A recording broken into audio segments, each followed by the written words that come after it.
What's up, everybody? It's your boy Monty G from the Mind and Monty podcast, and I just wanted to do a little special breakdown for the Monty's Universe YouTube channel for NXT In Your House 2022. I don't necessarily cover NXT usually on the Mind and Monty podcast, so I wanted to give you guys a little special treat since I've been a little bit more active on this account. I want to go ahead and get started with my most anticipated match pretty much of this card, which will be Cameron Grimes versus Carmelo Hayes. The build so far has been solid, even though, I'm pretty sure that we all wish Solo could have been in this match also, Solo Sikoa. They had an awesome triple threat that, in my opinion, kind of definitely swayed the CWC audience in Solo's favor, in becoming the next North American champion. So, again, I don't necessarily, lately Grimes and Melo, they've talked, they did the barbershop segment and all that together, but, it wasn't really much needed to add heat here. We kind of understand the story. Melo wants his title back,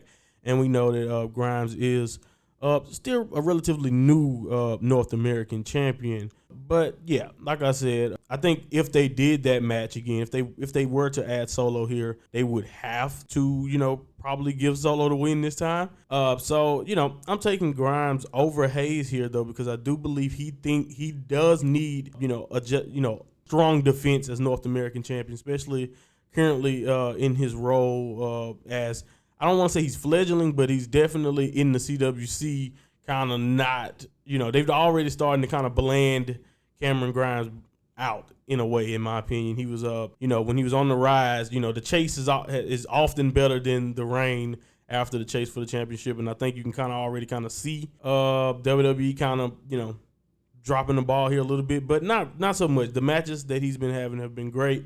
And I still believe in Cameron Grimes as a babyface. I just don't necessarily know with his encounters with Solo if that will continue to last. But I think Grimes definitely could use another title defense before he inevitably loses it to Solo or is forced to turn heel to keep it against Solo, in my opinion. But yeah, they will kill it in the ring. We know. I think if you've been watching Melo and if you know what Grimes can do, I think this would be the easy choice for match of the night. Pretty Deadly versus the Creeds is next. I'm going Pretty Deadly to win this because they don't really have much to do with this feud as much anymore. If it was just purely with them, without the Diamond Mine nonsense, I probably would lean more towards the Creeds here because they definitely deserve it, after all they've been through when it comes to chasing down the tag titles. But I don't think it's going to happen now. Pretty Deadly is still establishing themselves and, establishing their reign. I think when they win it, when the Creed Bros win the titles, it will best serve them to do it after this Diamond Mine mess or the Diamond Mine story is told. I think we all probably can see Roderick Strong costing the Creeds in some type of way here or something, because it seems like he wants them out of the Diamond Mine. And I do think they'll be fine without Diamond Mine. So I'm going with Pretty Deadly there. Next is Braun Breaker versus Joe Gacy. And if you can tell by my tone, this has been just very, very tough to watch.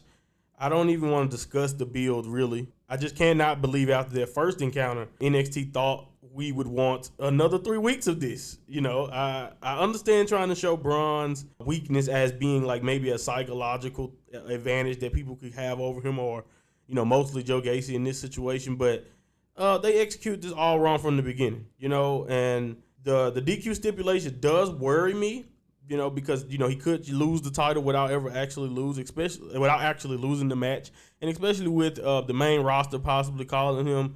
But I do think that would be a very, very anticlimactic and just terrible way to end his run in NXT and leaving NXT 2.0 in the hands of Joe Gacy.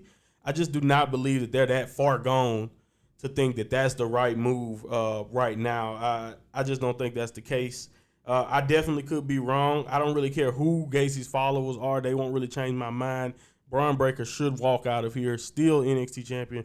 Please end this misery that was this storyline and whatever they were trying to do here. Next is Mandy Rose versus Wendy Choo, and again, another build where that has not really been my favorite. But as far as those childish antics go that Wendy has done in the past to Mandy, I don't really care for it. But I do get her character. I don't mind it, but it's still at the same time, I don't necessarily think you can take it seriously enough to be like, okay, this is your next NXT Women's Champion. It's hard to I like Wendy Choo, but I don't like her that much, and I don't think she has shown enough yet to justify giving her a title reign now. So I think the toxic reign of Mandy Rose will continue here. And next, to just keep that going on with Toxic Attraction and Katana and Katana Chance and Caden Carter.